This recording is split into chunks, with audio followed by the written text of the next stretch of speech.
vou compartilhar com vocês 4 piores investimentos para você colocar o teu dinheiro em 2022. Então fuja dessa o quanto antes, fuja desses 4 investimentos, não coloque o teu dinheiro esse ano lá nesses 4 investimentos. E, vou ser sincero, não coloque em nenhum ano, não só nesse ano.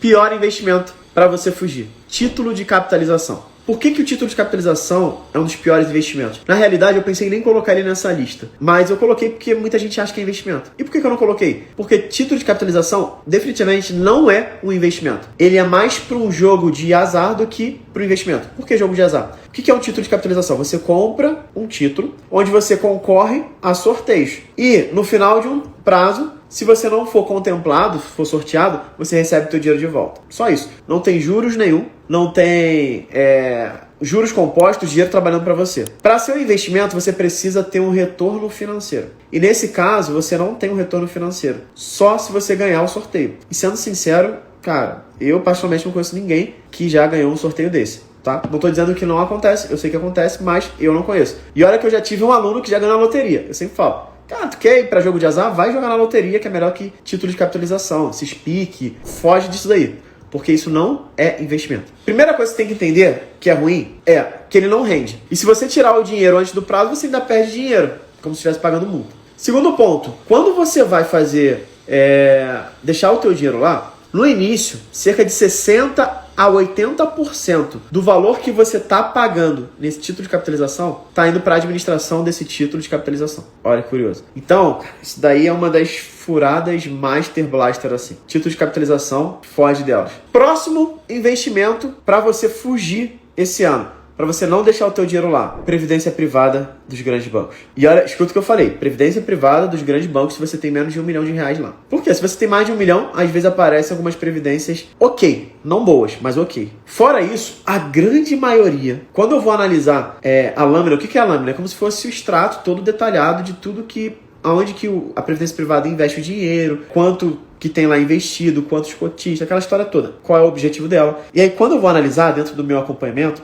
tem investidor Profile, sempre tem. Que tem, né, previdência privada. E aí a gente vai analisar. Olha, eu vou ser bem sincero. Eu não me lembro de uma que eu analisei. E olha que eu já analisei centenas de previdência privada. Né, lâminas, na verdade. Que estava boa. Eu não me lembro de uma que estava boa. Isso eu tô falando a pessoa indo direto no gerente. Recomendação do gerente. Título de capitalização é um investimento ruim, Renan? Eu falo que é um dos piores investimentos para você colocar direto no bancão. Se você quer previdência privada, eu quero estruturar ali meus investimentos para aposentadoria e eu não sei investir. É uma boa opção, desde que você procure empresas especializadas em previdência privada, que aí você vai ter um retorno melhor. Outro ponto da previdência privada você tem que entender.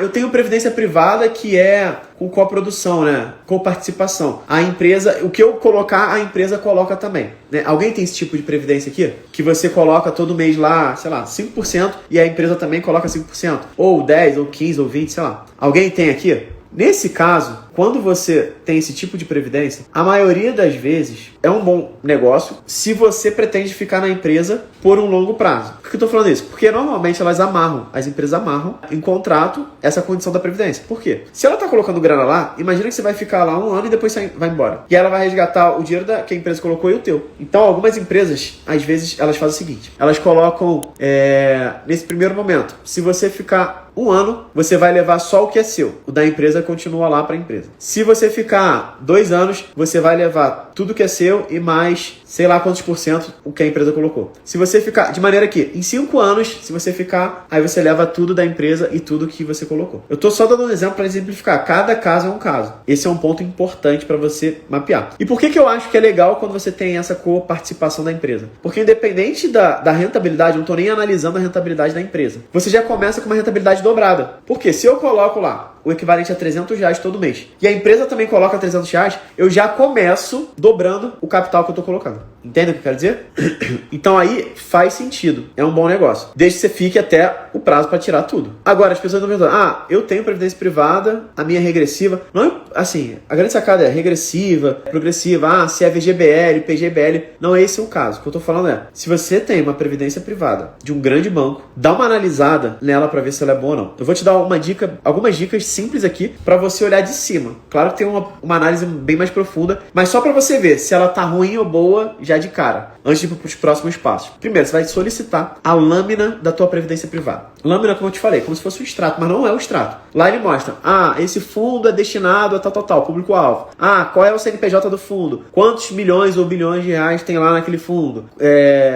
Desde quando é o fundo? Qual é o objetivo? Bateu o benchmark de quê? Onde que ele investe o fundo? E qual é a rentabilidade nos últimos 12 meses, nos últimos 24 meses e tudo mais. Isso é a lâmina. Onde que você consegue? Às vezes, direto no teu aplicativo, se você tem acesso. Se você não encontrar, você tem que solicitar para o teu gerente do banco. O gerente do banco vai te passar. Em alguns casos, o gerente ele não vai passar, ele vai ficar te enrolando. Porque ele já sabe que aquilo dali tá uma porcaria. Então ele não quer. E quando alguém chega num banco e fala assim, eu queria a lâmina da minha previdência, a pessoa já sabe que aquela pessoa é um investidor Profad ou é alguém que já está com conhecimento. Então, eu costumo dizer que os investidores Profad estão começando a ser o terror dos gerentes de banco, porque a gente está sabendo mais do que eles. Porque o gerente do banco, ele não é especialista em investimento. Ele é especialista em relacionamento bancário. Te oferecer um seguro, uma previdência privada, te empurrar uma poupança, um título de capitalização. Então, ele tem interesses relacionados ao banco. Não que ele seja uma má pessoa, mas porque ele tem que bater meta. Para bater meta, ele tem que vender várias coisas, que às vezes não fazem sentido pra gente. Terceiro,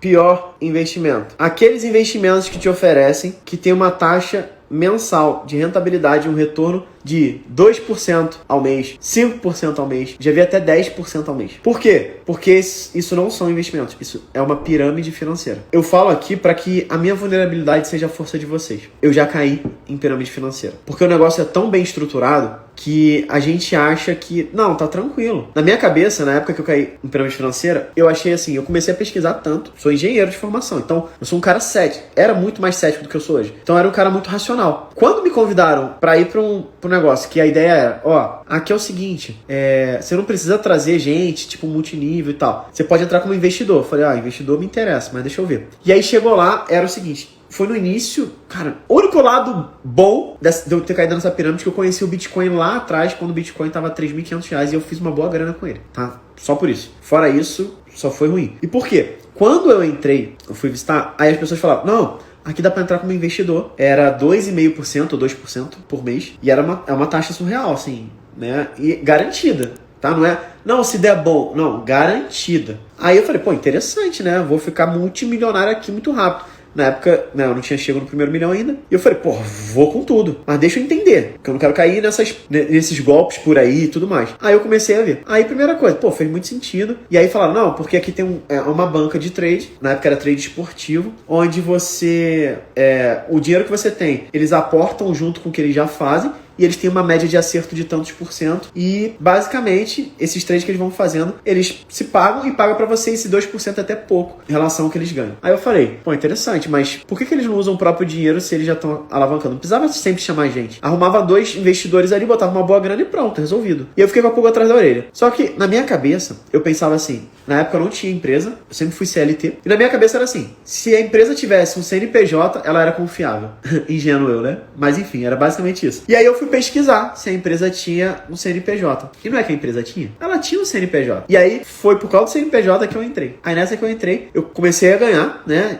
Todo mês eles estavam pagando de fato. Só que, e eu não era aquele cara que levava gente, né? Tinha gente que levava, ganhava mais, tinha premiação, aquela história toda. E aí eu recebia em Bitcoin. Ó que louco. Eu recebia em Bitcoin. Então precisei abrir conta numa corretora de Bitcoin, aquela história toda. Foi ali que eu comecei a entender um pouco o mundo dos Bitcoins. Comecei a aprofundar, estudar um pouco mais. Só que do nada, a parada deu um volume muito grande.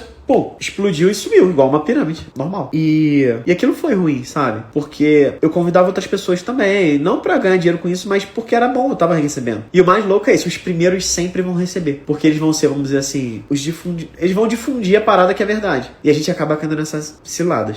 E agora, o último, que foi... Eu praticamente casei com esse último investimento. E foi um casamento muito dolorido, né? Porque eu fiquei durante 15 anos da minha vida com esse investimento que é muito ruim. Que toda vez que eu falo, começa a me coçar. Quem já me acompanha sabe, né? Eu tenho alergia à poupança. Mas eu fiquei com ela durante 15 anos da minha vida. Porque era onde eu achava que era um investimento. Na minha família, o poupar já era difícil. Então, o poupar e botar na poupança era tipo... Uau, você é diferenciado. Então, a poupança está entre os 4 piores investimentos. Para você não colocar o teu dinheiro. Ela tem um rendimento Só que na real, o rendimento de todos os investimentos é diário. O da poupança não é diário. Ele é na data de aniversário, ou seja, cada mês. Então, se eu colocar o meu dinheiro na poupança hoje, dia 30, e eu tirar o meu dinheiro da poupança no dia 29 do mês seguinte, sabe quanto que meu dinheiro trabalhou para mim? Sabe quanto que multiplicou meu dinheiro na poupança? Zero. Nada, nada, nada. Na dica. Por quê? Porque não completou 30 dias, que é a data de aniversário que eles chamam, para o rendimento correr.